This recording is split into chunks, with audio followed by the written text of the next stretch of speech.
Okay.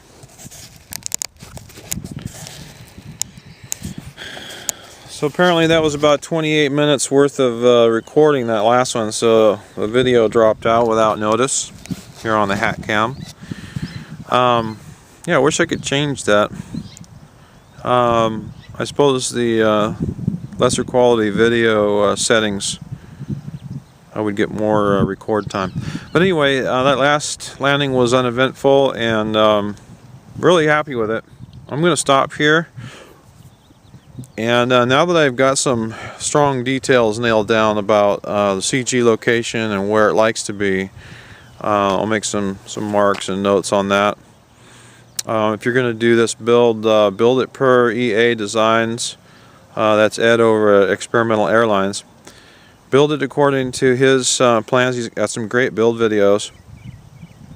And if you have questions at all about it, just shoot him a message. He's real good about keeping track of messages and questions that come up on the comments. This is a 4-inch tube versus a 3-inch tube. It's a little bigger, bulkier. I don't think it's too big or too small. I like it proportionally. You know what I mean? It's about proportionally proper, and then it fits those batteries in that bay perfectly. Wall-to-wall battery in there, slight bit of a gap, and then the duct tape fastener works real well. I put a piece of foam, flat foam, like a shoe insert. It's kind of a spongy foam, and it's a little tacky, so I hot glued that to the bottom that the batteries sit on top of, and it makes it a little tackier, grabs the batteries a little bit too to help with that.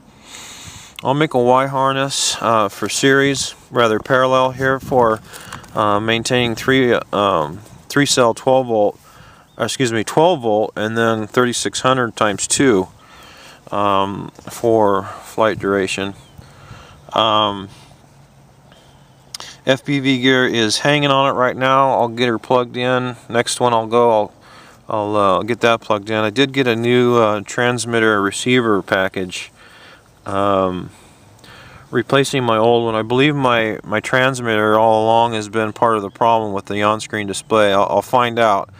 I'll find out if that's the problem here pretty quick, because none of it's been working. The on-screen display has been bad, and I don't have any range whatsoever on my old transmitter. I damaged the antenna off the board and blah blah. Couldn't repair it. I don't think I could anyway. I didn't get it to work right ever again. As far as range, I couldn't get it more than 50, 75, 100 feet at the most. Anyway, so enough about that. The motor wedgie things helped. It's still like not enough, because when I throttle on, the nose still wants to come down some. It wants to push the nose down. I'll probably throw a little bit more angle on that right there, and pitch the back end of it up, or the front of it down, if you will, and that should compensate to 0. You want 0 on thrust, meaning it won't push the nose up or down, and that way when you throttle up, you don't want it diving into the ground, or you don't want it ballooning up either, right? So there's a happy medium in there.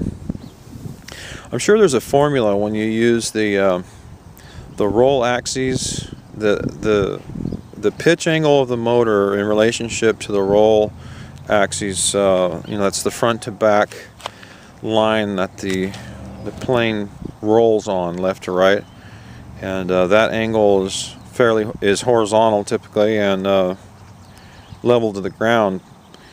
Not that that's important, but the point is, I'm sure there's a formula of distance from the roll axes up to the center line, the thrust angle on the motor. There's got to be a formula for that. So the further you are, the greater the angle needs to be, and the closer you are to the roll axes, the less you need.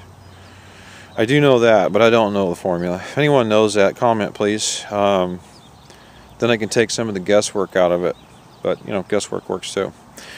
Anyway, Alright, thanks for watching. Please comment, and West out.